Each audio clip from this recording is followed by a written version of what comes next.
হঠাৎ মোবাইলটা স্ক্রল করতে করতে আমার চোখে পড়ল এই মিষ্টিটা দেখতে যেমন লোভনীয়, খেতেও তেমনি দুর্দান্ত। সেটা অবশ্য বানানোর পরই বুঝতে পারলাম। মিষ্টিটা দেখে আর নিজের লোভ সামলাতে পারলাম না, তাই ঝটপট নিজেও বাড়িতে বানিয়ে নিলাম।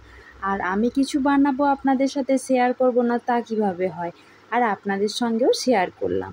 তো নমস্কার বন্ধুরা, স্বাদবাহারের পক্ষ থেকে সবাইকে জানাই স্বাগত। প্রতিদিনের মতো আজও একটা নতুন রেসিপি নিয়ে হাজির হয়েছি। আজ বানাবো অসম্ভব মজার একটা মিষ্টি রেসিপি। তার জন্য সবার প্রথমে একটা গ্লাস মাপ করে এখানে 2 গ্লাস মতো দুধ নিয়ে নিয়েছি।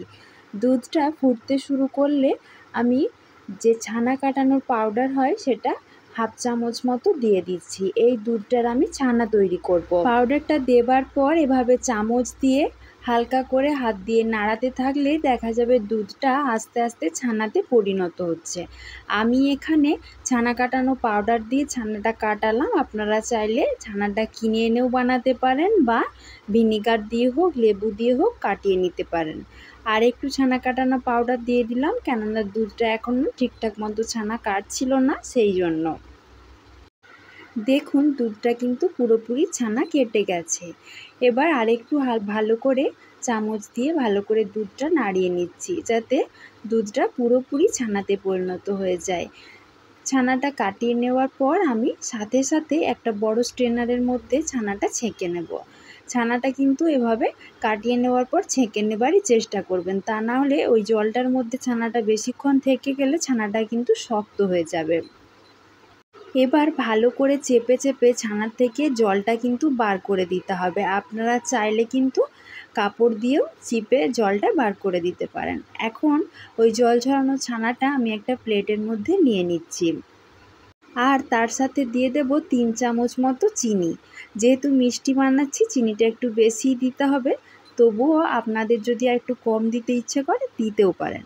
এবার চিনি আর ছানাটা খুব ভালো করে হাত দিয়ে বেশ কিছুক্ষণ সময়ের জন্য কিন্তু মেখে নিতে হবে।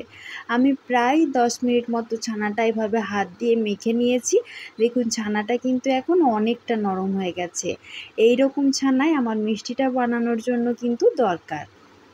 আমি আজ বানাচ্ছি তরমুজ মিষ্টি, তার জন্য আমি ওই ছানাটা 6 ভাগে ভাগ করে নিচ্ছি। আমি এখানে 2টো তরমুজ বানাবো, তার জন্য আমি 6টা ছানা এরকম ভাগ ভাগ করে নিচ্ছি। এবার আমার লাগবে লাল আর সবুজ ফুড কালার।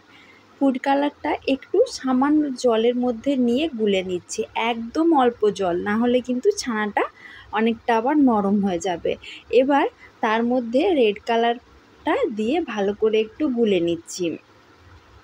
তারপর 2টো ভাগ ছানার সাথে এই রেড কালারটা দিয়ে ভালো করে আমি মিশিয়ে নেব। আপনারা চাইলে কিন্তু ফুড কালারটা জলের সাথে না গুলে ডাইরেক্ট একদম ছানাতেও দিতে পারেন, তবে আমার এখানে ফুড কালারটা একটু জমাট বেঁধে গিয়েছিল, সেই জন্য আমি জলের মধ্যে গুলে নিয়ে এই রেড কালারটা ব্যবহার করলাম। দেখুন রেড কালারের ছানাটা কিন্তু তৈরি করে নিয়েছি। ভালো করে ছানার সাথে মেখে নিচ্ছি। এবার 2টো ভাগ ছানার সাথে দিয়ে দিচ্ছি সবুজ কালারটা। সবুজ কালারটা দিয়েও খুব ভালো করে মিশিয়ে নিতে হবে। এবার তরমুজের ওই লাল অংশটার বীজগুলো বানানোর জন্য আমি হাফ চামচ মতো কালো জিরে নিয়ে নিয়েছি, সেটা ওই লাল অংশটার সাথে ভালো করে মিশিয়ে দিচ্ছি। এখানে আরেকটা কথা বলা হয়নি, লাল অংশটা যেহেতু তরমুজের একদম ভেতরে থাকবে, তাই লাল অংশটা একটু কম নিতে হবে। তারপর সাদা অংশটা থাকবে একটু বেশি নেব, তারপর সবুজ অংশটা সব থেকে বেশি করে নিয়ে কিন্তু মিষ্টিটা বানাতে হবে। প্রথমেই লাল অংশটা আমি গোল করে এভাবে পাকিয়ে নিয়েছি। তারপর এভাবে ভেতরের মধ্যে লাল অংশটা রেখে দিয়ে ওপরে সাদা অংশটা এভাবে ভালো করে মুড়ে নিচ্ছি, যেমন একটুও না বেরিয়ে থাকে। তারপর সবশেষে সবুজের কালারটা এভাবে হাত দিয়ে পাকিয়ে নিয়ে তারপর ওই সাদা অংশটা দিয়ে ভালো করে মুড়ে নিচ্ছি। দেখুন একটা তরমুজ আমার কিন্তু তৈরি হয়ে গেল। একই রকমভাবে আরেকটা তরমুজও বানিয়ে নেব। আশা করছি আপনাদেরকে আমি বুঝিয়ে দিতে পারছি কিভাবে বানাতে হবে। ঠিক যেমন তরমুজের 3টে কালার থাকে, ভেতরের অংশটা লাল, তারপর একটু একটু সাদা, তারপর বাইরের খোসাটা পুরোপুরি সবুজ। আমি ঠিক সেই রকমটাই বানানোর চেষ্টা করছি। আপনারা দেখে শেষে বলবেন আমার মিষ্টিটা বানানো কেমন হয়েছে, ঠিকঠাক তরমুজ বানাতে পেরেছি কি না। ছানা দিয়ে মিষ্টিটা বানানো হয়েছে বলে এখন কিন্তু খুবই নরম, তাই আমি 2 ঘন্টার জন্য নর্মাল ফ্রিজে রেখে দিয়েছিলাম। ফিরে এসেছি 2 ঘন্টা পর, মিষ্টিটা কিন্তু এখন অনেকটা শক্ত হয়ে গেছে। এবার ছুরি দিয়ে আমি প্রথমে মাঝ বরাবর 2 খাদি করে নিচ্ছি, তারপর ওই খাদি করে নেওয়া অংশগুলো আবারও 2 খাদি করে নিচ্ছি।